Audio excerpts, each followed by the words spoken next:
Hey world, hey universe. Once again, I'm so happy to be back here with all of you, and thanks so much for all the love, support, and kindness.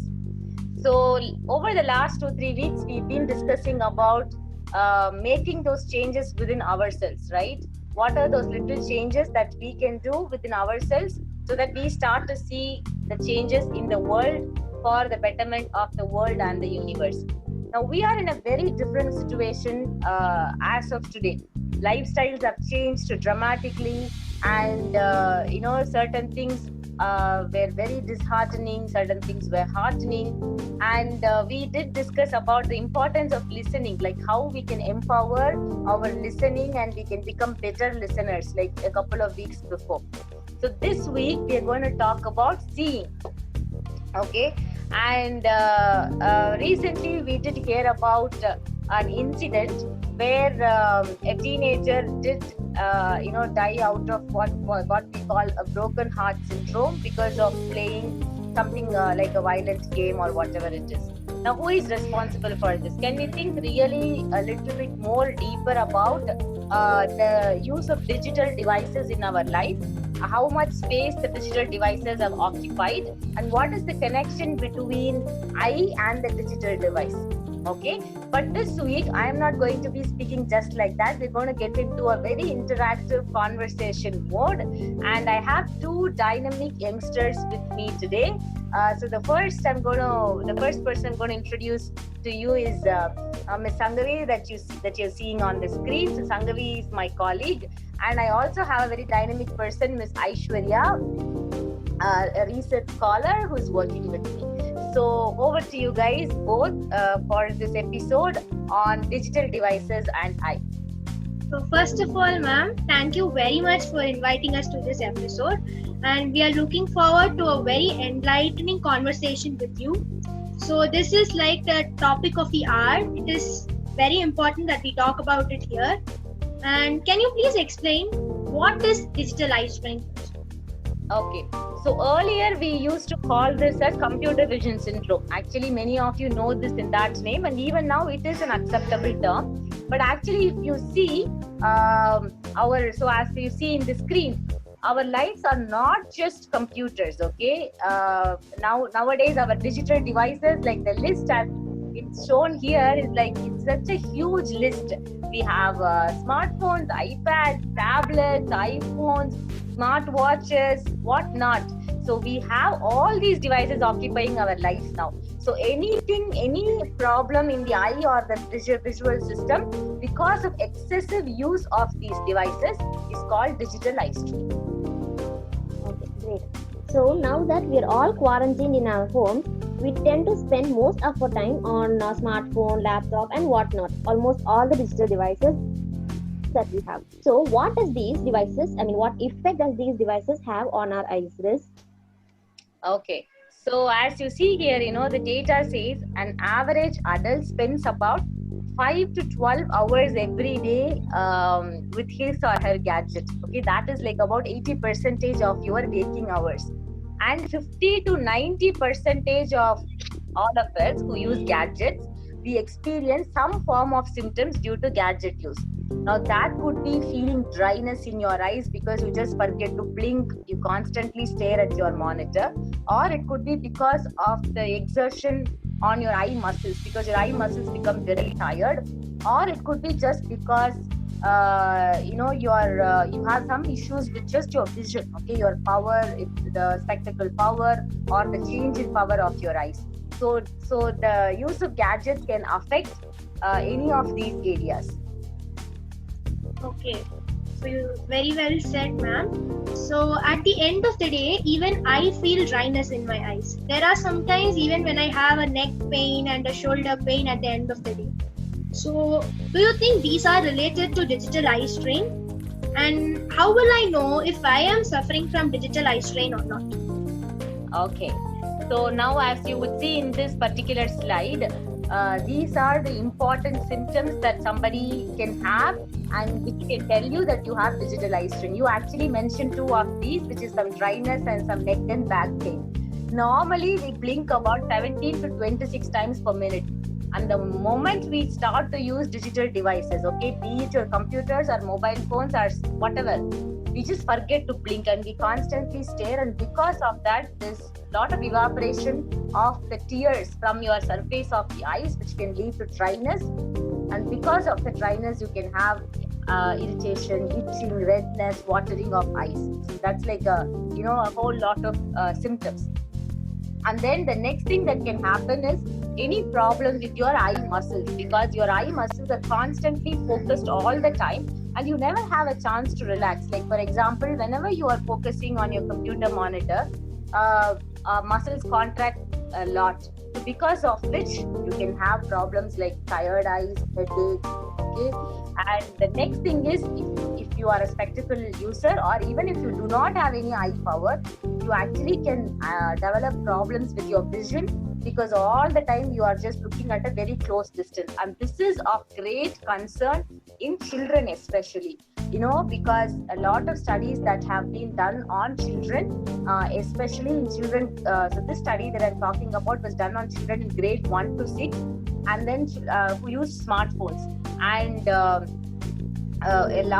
greater percentage of these children actually had dry eye disease. And the good news is, just after 4 weeks of discontinuing from the devices, like reducing the smartphone use, the dryness just became normal. And these children can also actually, if you see, because of excessive use of gadgets, can actually develop even eye power, or can have increase in the eye power. So we will propose solutions for all that, so don't worry. The next thing that you mentioned is, so we did discuss so far about problems due to vision, problems due to eye muscles, or problems because of dryness of the eyes, right? The last thing is what we call as ergonomic issues, okay, like neck pain that you just told. Now in the next slide, I'll just show you a posture that most of us adopt when we sit and work with gadgets. Okay, see this. How many of us can just connect with this? So most of us, when we do our work, we just tend to slouch. This is not just with laptop or computers.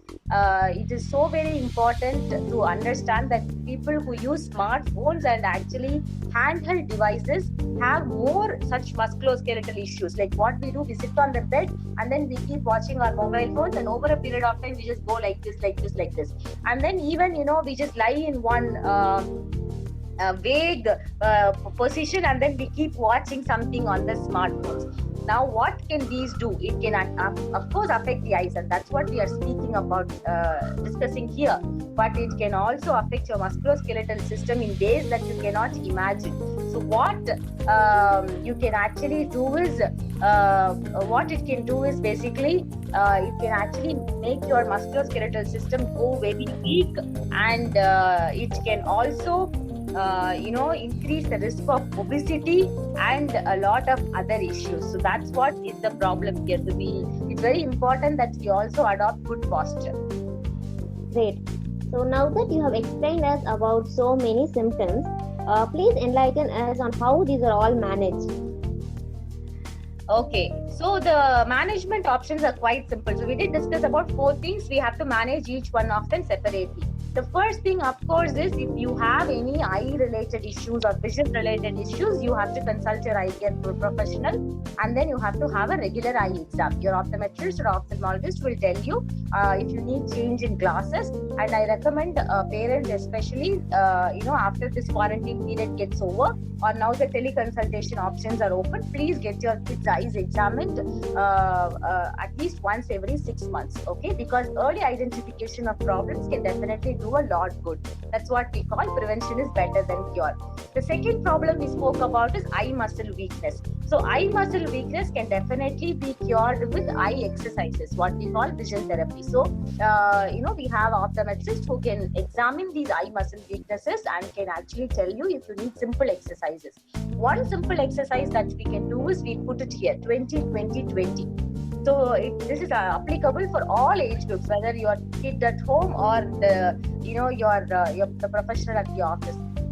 What you can just do is, every 20 minutes, after every 20 minutes of constant near work, just shift your focus from the monitor or your digital device, look far off, something say at about 20 feet or whichever distance that is far off for you, and then blink for blink, or just focus for 20 seconds.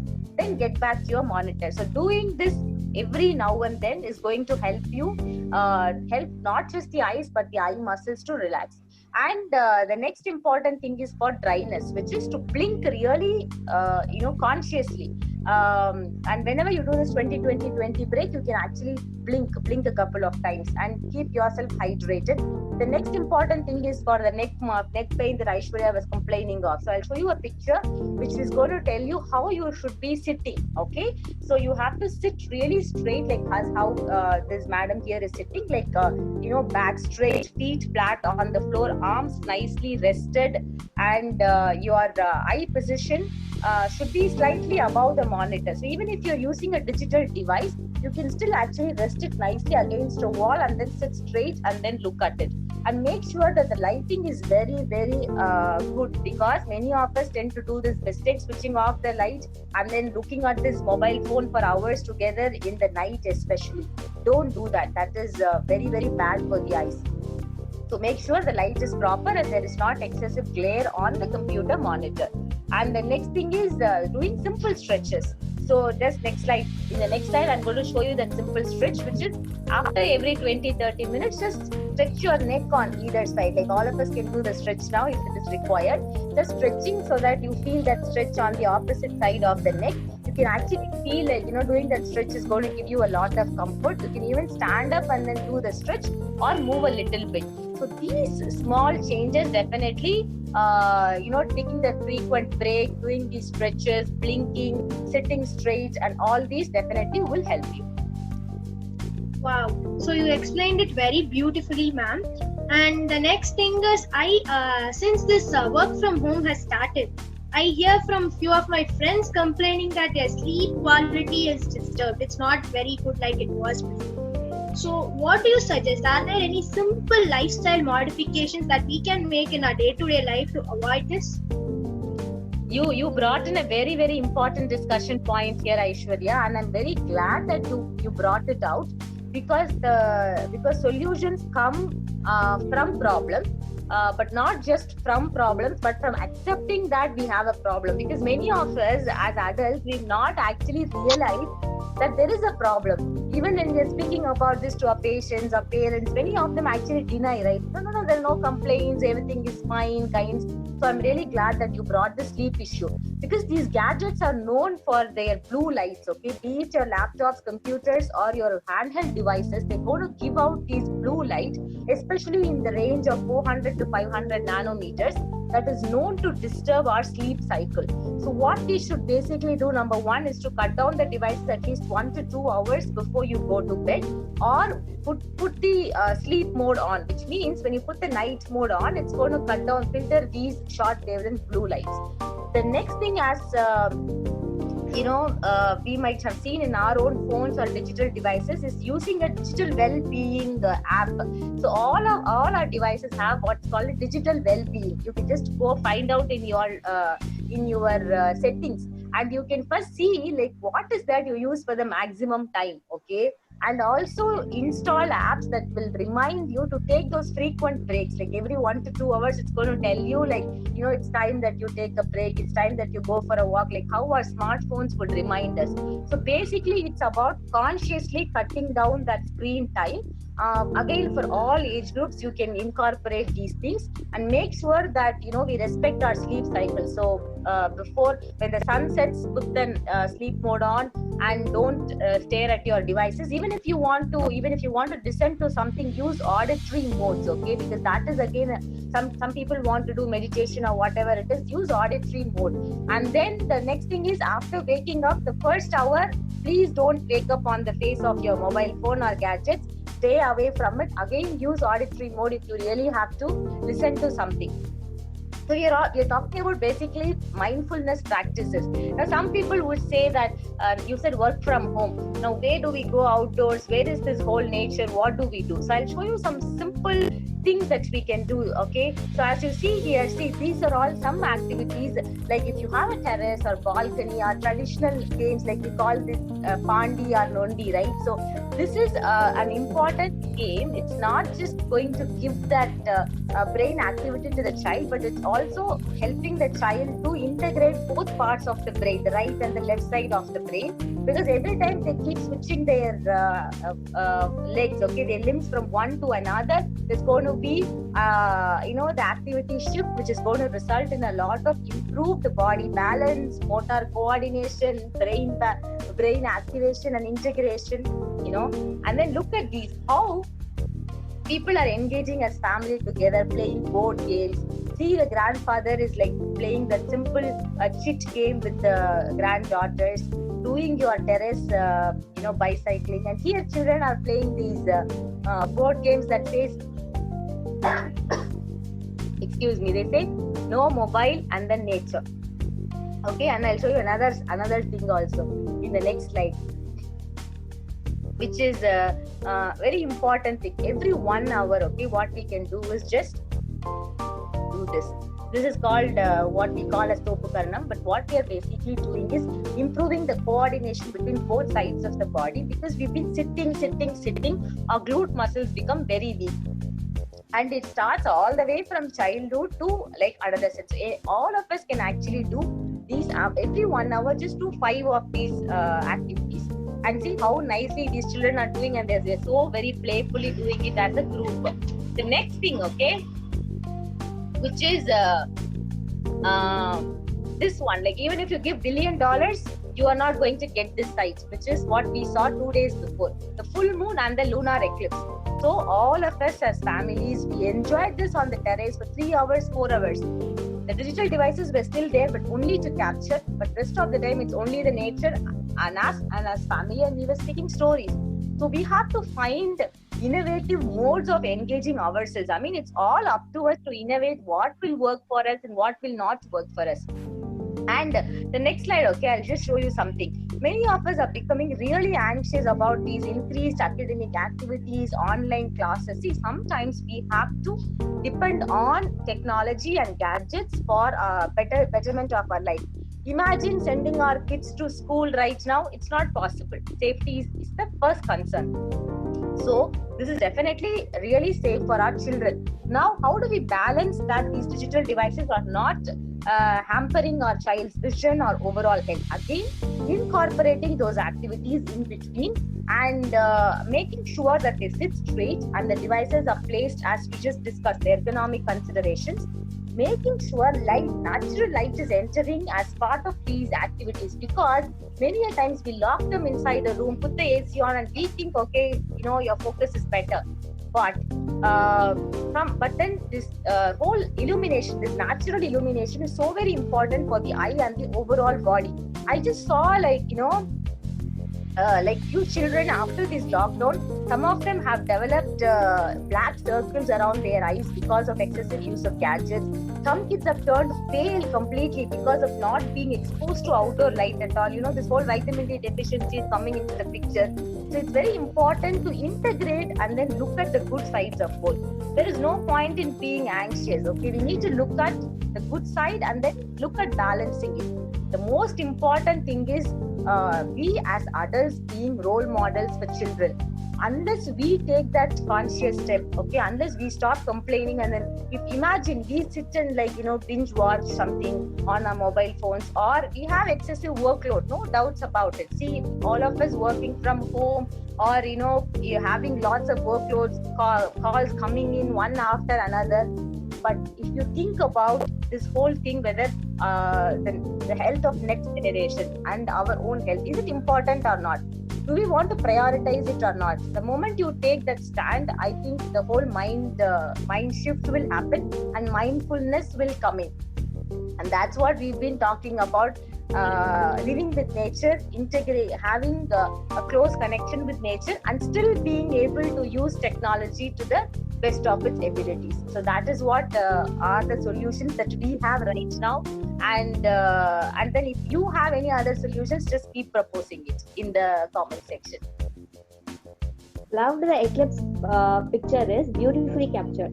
To sum up what Dr. Riz said, we should limit gadget use, take frequent breaks in between, without gadgets especially, and then maintain a good seating posture, maintain at least 1 arm distance from the monitor screens and also your smartphone screens, and then frequent blinks and regular eye exams.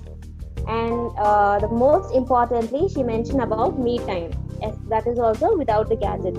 So these are the key takeaways from this conversation, and it is very clear that the digital eye strain is an indication of overall health when it comes to excessive use of gadgets, especially. So this is indeed an eye opener.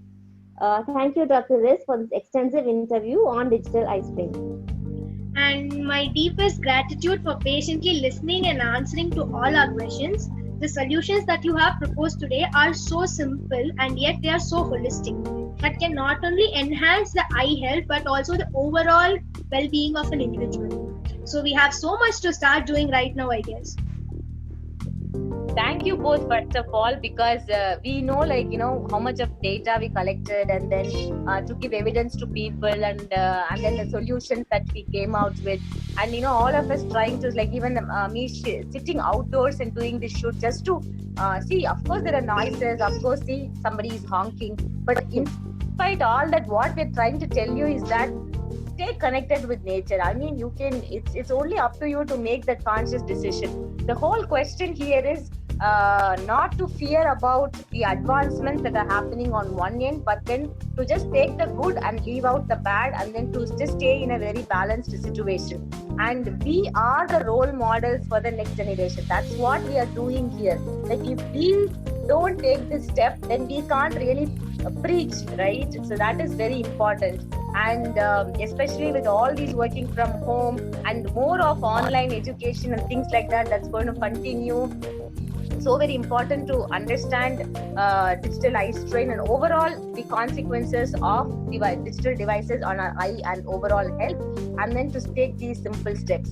And I really thank both of you for this insightful conversation that you brought in by bringing out these key symptoms. And I really expect from all the audiences, like, you can just comment, you can share this, you can even ask any other questions that you feel that was not answered as part of this discussion, and we look forward to your comments on this. And until I see you next week, signing off with infinite love, gratitude and bliss, this is yours, Riz. Let the soul speak.